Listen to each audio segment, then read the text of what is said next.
Leve Lüe, guten Dach, Lust als Pforzmaul to. Ja, ich bin wer. Hanni Heskamp von den Heimatverein Dame. Ich bin nicht alleine. Nee, gegen mi sitzt so'n junget Wicht. Und de stellt sich nur es für. Guten Tag, liebe Tohörers. Ich bin Katharina Löbker, 15 Jahre alt. Ich hör to de Platt Kurgruppe von Heimatverein Dame. 10 Wichter und Jungs hört dort to. Wie dort Plattdütsch singen, proten und Theater spielen, Platt.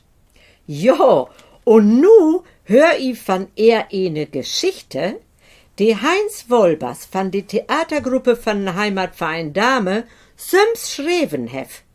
Voll Pläsier. Oma und dat Internet. Use Oma erkannte vor Jahren. Ich bin doch nu wat klattrig worn. Den Wächt und Inkop werd mi to wit. Ich werd nu modern und go mit de Tiet. In Internetanschluss mut gaue her. Wer tiet, dat ich dat Surfen noch leer. Ich heb hört, man kann alles in Ruhe bekicken und ook de Prise genau dör verglieken. I seht, use Oma is ne patente Frau. Wat fehlt, is allein bloß ein Bett genau hau. Aber dor is use Oma nicht bange für. Dör de Anleitung find ich mi weil dör. Mann, es use Oma lest, wat dor steht, erstmal de Lust ob dat Surfen vergeht. Von Windows und Excel, von de Moose und von Word.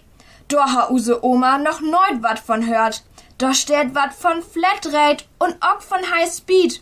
Und Oma de denkt sich, nu wird aber tiet, dat ich dat begrieb, wat dat hätten soll. Den Verstand zu lernen, ha, der heb ich na Wahl. Und so rübt sie an, wie de Volkshochschule.